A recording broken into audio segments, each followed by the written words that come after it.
அனைவருக்கும் வணக்கம். இன்றைக்கி வீடியோவில் நாம் இந்தியன் பாலிட்டியோட செகண்ட் கிளாஸ் தான் நம்ம பார்க்க போகிறோம். என்னோடய ஃபஸ்ட்டு கிளாஸில் நான் வந்து historical background to Indian constitution அப்படின்ற அந்த டாப்பிக்கை உங்களுக்கு எடுத்திருந்தேன். அதை எடுத்து முடித்ததுக்கு அப்புறமே உங்களுக்கு டிஸ்கிரிப்ஷனில் என்னோடய நோட்ஸை பிடிஎஃபாக நான் உங்களுக்கு கொடுத்துருந்தேன். இந்த செகண்ட் கிளாஸுக்கும் என்னோடய நோட்ஸை நான் பிடிஎஃபாக டிஸ்கிரிப்ஷனில் கொடுக்க போகிறேன். இந்த கிளாஸை ஒரு வாட்டி நல்லா கவனிச்சுட்டு அதுக்கப்புறம் அந்த நோட்ஸை நீங்கள் டவுன்லோட் பண்ணி உங்கள் ஃப்யூச்சர் ரெஃபரன்ஸுக்காக நீங்கள் வச்சுக்கலாம். இந்த நோட்ஸ் வந்து உங்களுக்கு ப்ரிலிமினரி எக்ஸாமாக இருந்தாலும் சரி, இல்லை மெயின்ஸ் எக்ஸாமாக இருந்தாலும் சரி, உங்களுக்கு ரொம்ப யூஸ்ஃபுல்லாகும். இது குரூப் 1 அண்ட் குரூப் 2 மெயின்ஸை பேஸ் பண்ணி நான் ப்ரிப்பேர் பண்ண நோட்ஸு. மெயின்ஸ் எக்ஸாம் அப்படின்னு நீங்கள் எடுத்திங்கன்னா உங்களுக்கு அந்த கீ பாயிண்ட்ஸ் அதுதான் ரொம்ப முக்கியம். திருத்துற எக்ஸாமினர் என்ன பண்ணுவாருன்னா, அந்த கீ பாயிண்ட்ஸ், அந்த கொஷினுக்கு ரெலவெண்ட்டாக இந்த ஸ்டூடெண்ட் ஆன்சர் எழுதியிருக்காரா, அந்த கொஷின் வந்து கரெக்டான ஆன்சர் இருக்கா, கீ பாயிண்ட்ஸ் எல்லாம் மேட்ச் ஆகுதா அப்படின்றது தான் ஃபஸ்ட்டு பார்ப்பாங்க.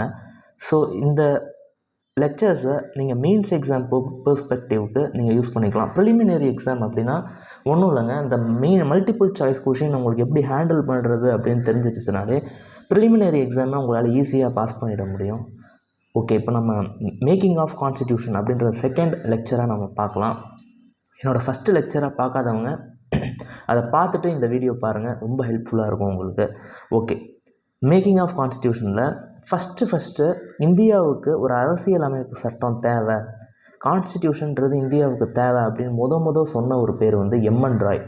அவர் யாருன்னா father of pioneer of communist movement in India அப்படின்னு சொல்லுவாங்க. பயோனியர்னால் முன்னோடி அப்படின்னு அர்த்தம். கம்யூனிஸ்ட் மூமெண்ட்டோட முன்னோடி வந்து இவர் எம்என் ராய். இவர் தான் 1934 ஃபஸ்ட்டு இந்தியாவுக்கு ஒரு கான்ஸ்டிடியூஷன் ஒன்று தேவை அப்படின்னு சொல்கிறாரு. செகண்டாக 1935 இந்தியன் நேஷ்னல் காங்கிரஸ், ஐஎன்சினா இந்தியன் நேஷ்னல் காங்கிரஸ் வந்து ஃபஸ்ட் டைம் வந்து அஃபிஷியலாக டிமாண்ட் பண்ணுறாங்க, இந்தியாவுக்கு கான்ஸ்டிடியூஷன் அப்படின்றது ஒன்று தேவை, அது வந்து without any outside interference, வெளியாட்களோட தலையீடு இல்லாமல் இருக்கணும் அப்படின்னு சொல்கிறாங்க. இது எப்போ நடந்துச்சுன்னா 1935.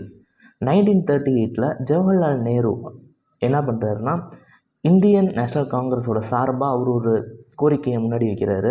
Demanded constitution must be framed without any out side interference.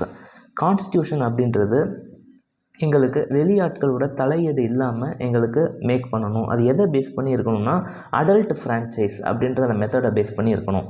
இப்போ நம்மளோட ரெப்ரசன்டேட்டிவ்ஸை எம்எல்ஏ எலெக்ஷனாக இருக்கட்டும், இல்லை எம்பி எலெக்ஷனாக இருக்கட்டும், எப்படி தேர்ந்தெடுக்கிறோன்னா 18 வயதுக்கு மேலே உள்ளவங்கலாம் சேர்ந்து தான் நம்மளோட ரெப்ரசன்டேட்டிவ்ஸை தேர்ந்தெடுக்கிறோம். அது மாதிரி இவர் வந்து அப்பயே ஒரு டிமாண்ட் வைக்கிறாரு. ஃபஸ்ட்டு இது எந்த ஆண்டு அப்படின்னு பார்த்தோன்னா 1938.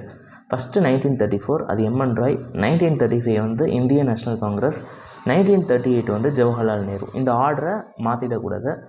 தென் பிரிட்டிஷ் கவர்மெண்ட் வந்து எப்படி இதை அக்செப்ட் பண்ணுறாங்க அப்படின்னு பார்த்தா, அவங்க எப்படி அக்செப்ட் பண்ணுறாங்க அப்படின்னா ஆகஸ்ட் ஆஃபர் அப்படின்ற அந்த ஆஃபர் மூலிமா அக்செப்ட் பண்ணுறாங்க. இந்த ஆகஸ்ட் ஆஃபர் அப்படின்றத நம்ம டீட்டெயில்டாக மாடர்ன் இந்தியா பார்க்கும்போது நம்ம தெளிவாக பார்க்கலாம். இப்போதைக்கு ஆகஸ்ட் ஆஃபரில் பிரிட்டிஷ் கவர்மெண்ட் வந்து நம்மளோட இந்தியாவோட ப்ரொப்போசலை ஏற்றுக்கிறாங்க. எங்களோட எய்மும் இந்தியாவுக்கு ஒரு ரெஸ்பான்சிபிள் கவர்மெண்ட்டை கொடுக்கறது தான் அப்படின்னு ஒத்துக்கிறாங்க. தென் 1942 ஸ்டெஃபோர்ட் கிரிப்ஸ் அப்படின்றவர் என்ன சொல்கிறாருன்னா, கான்ஸ்டிடியூஷன் அப்படின்றது உங்களுக்கு ஃப்ரேம் பண்ணலாம், அது வந்து செகண்ட் வேர்ல்டு வார் அது முடிஞ்சதுக்கப்புறம் நம்ம ஃப்ரேம் பண்ணலாம் அப்படின்னு சொல்கிறாரு. இவர் சொல்கிற ஒரு பேர் வந்து ஸ்டெஃபோர்ட் கிரிப்ஸ். தென் நெக்ஸ்ட்டு வந்து கேபினட் மிஷன் அப்படின்ற ஒரு 3 நபர்கள் அடங்கிய ஒரு கமிட்டி வந்து இந்தியாவை விசிட் பண்ணுறாங்க. Cabinet mission was sent, members of cabinet mission. இது வந்து ப்ரிலிம்ஸ் எக்ஸாம் குரூப் 1 குரூப் 2 அடிக்கடி ரிப்பீட்டான ஒரு கொஷின். இது கொஷின் வந்து எப்படி இருக்குன்னா, கேபினட் மிஷன் பிளானில் ஒரு 4 மெம்பர்ஸ் நேம் கொடுத்துருப்பாங்க. இதில் யார் இல்லை அப்படின்னு கேட்பாங்க, இல்லை இதில் யார் ப்ரெசென்ட் ஆகிருக்கா அப்படின்னு கேட்பாங்க. 1 only, 1 and 2 only, 2 and 3 only, 1 2 3, all the above, none of the above, either 1 or 2, neither 1 or 2, இந்த மாதிரிலாம் இருக்கும் கொஷினை. இந்த 3 பேரோட நேம் நமக்கு தெரிஞ்சிருச்சுன்னா கொஷின் எப்படி இருந்தாலும் நம்மளால் ஈஸியாக அந்த கொஷினை டேக்கிள் பண்ண முடியும். அந்த கேபினட் மிஷனில் இருந்த அந்த 3 மெம்பர்ஸ் யாருன்னா சர் பெத்திக் லாரன்ஸ், அப்புறம் Stafford Cripps, then A V Alexander. இந்த 3 நேமும் நமக்கு நல்லா தெரிஞ்சிருக்கணும். Next November 1946 constitution assembly was formed. Constitution assembly எப்போ ஃபார்ம் ஆகுதுன்னா November 1946. Total time taken to complete the கான்ஸ்டிடியூஷனை ஃப்ரம் ஸ்டார்டிங் டு எண்டு இதை முடிக்கிறதுக்கு எவ்வளோ டைம் ஆகிருக்கு அப்படின்னு நம்ம பார்த்தோன்னா 2 years 11 months and 18 days. Next total cost incurred was எவ்வளோ செலவாயிருக்கு இந்த கான்ஸ்டிடியூஷனை மொத்தமாக எழுதி முடிக்க அப்படின்னு பார்த்தோன்னா 64 லட்சம் 64 lakhs வந்து ஆயிருக்கு. Constitution assembly is a partly elected and partly nominated அப்படின்னு சொல்கிறாங்க. கான்ஸ்டிடியூஷன் அசம்பிளியில் இருந்தக்கூடிய மெம்பர்ஸ் வந்து கொஞ்சம் மெம்பர்ஸ் வந்து எலெக்டட் ரெப்ரசன்டேட்டிவாக இருந்தாங்க. சில மெம்பர்ஸ் வந்து பார்ட்லி நாமினேட்டட் மெம்பர்ஸாக இருந்தாங்க. அந்த பார்ட்லி நாமினேட்டட் அப்படின்றது எங்கே வரும் அப்படின்னு பார்த்தோன்னா பிரின்ஸ்லி ஸ்டேட்ஸ் மெம்பர்ஸ்லாம் அந்த head of the princely state தான் வந்து நாமினேட் பண்ணியிருந்தாங்க. அதனால தான் இந்த கான்ஸ்டிடியூஷன் அசம்பிளி அப்படின்றது partly elected and partly nominated body அப்படின்னு சொல்கிறோம். தென் December 9, 1946 இந்த இயரில் ஃபஸ்ட்டு செஷன் வந்து நடக்குது. அந்த செஷனோட டெம்போரரி சேர்மேனாக இருந்த ஒரு பேர் வந்து சச்சிதானந்த் சின்ஹா. இவர் வந்து அந்த ஒரே ஒரு செஷனுக்கு மட்டும் சேர்மேனாக இருந்திருப்பார். இதில் எந்த ப்ராக்டிஸை பேஸ் பண்ணி இவர் எலெக்ட் பண்ணாங்க அப்படின்னு கேட்பாங்க. அது வந்து ஃப்ரெஞ்சு ப்ராக்டிஸ். அது வந்து எந்த ப்ராக்டிஸ்னால் French practice. Based upon the French practice temporary chairman for Indian constitution was elected for Indian constitution assembly was elected based upon the French practice. இது வந்து நமக்கு தெரிஞ்சிருக்கணும். ஃபஸ்ட்டு டெம்பரரி சேர்மேன் நேம் வந்து சச்சிதானந்த் சின்ஹா.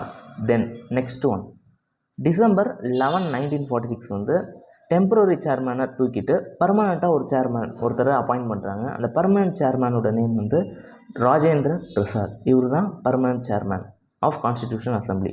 தென் deputy chairman யாருன்னு நம்ம பார்த்தோன்னா V.T. Krishnamachari and H.C. Mukherjee. இந்த 2 பேருமே வந்து டெப்யூட்டி சேர்மேனாக இருக்காங்க.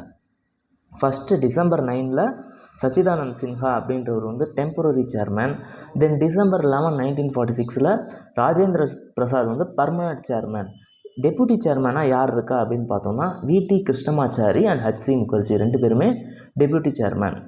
ஓகே.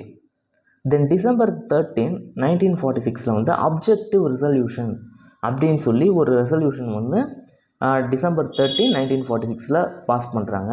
அந்த அப்ஜெக்டிவ் ரெசல்யூஷனோட மாடிஃபைடு ஃபார்ம் தான் இப்போ இருக்கிற அந்த ப்ரியாம்பிள் வந்து எதோட மாடிஃபைடு வெர்ஷன் அப்படின்னு சொல்லி கொஷின் கேட்பாங்க. அதுக்கு ஆன்சர் வந்து அப்ஜெக்டிவ் ரெசல்யூஷன். ஓகே. August 29, 1947 வந்து டிராஃப்டிங் கமிட்டி அப்படின்ற அந்த கமிட்டி ஃபார்ம் பண்ணுறாங்க. என்னோடய நெக்ஸ்ட் வீடியோவில் டிராஃப்டிங் கமிட்டியை பற்றி நான் டீட்டெயில்டாக டிஸ்கஸ் பண்ணுறேன். அதில் இருந்த மெம்பர்ஸ் யார் எல்லாமே நம்ம டீட்டெயில்டாக பார்க்கலாம். இப்போதைக்கு August 29, 1947 டிராஃப்டிங் கமிட்டி வந்து ஃபார்ம் பண்ணியிருக்காங்கன்றது நமக்கு தெரிஞ்சிருக்கணும். ஓகே.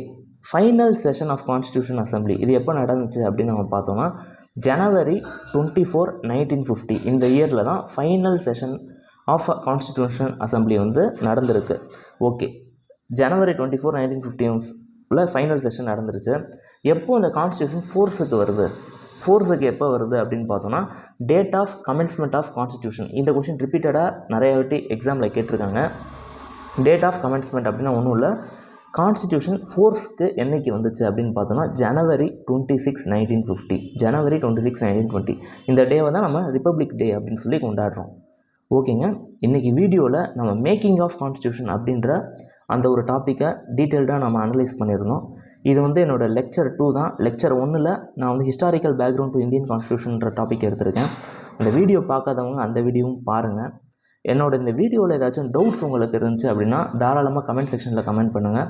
இல்லை வேறு ஏதாவது ஒரு வீடியோ ஃப்யூச்சரில் உங்களுக்கு தேவை அப்படின்னாலும் கமெண்ட் செக்ஷனில் கமெண்ட் பண்ணுங்கள். அதற்கான வீடியோவை நான் உடனே இந்த சேனலில் மேக் பண்ணி அப்லோட் பண்ணுறேன். இந்த வீடியோ இவ்வளோ நேரம் பார்த்ததுக்கு ரொம்ப தேங்க்யூ.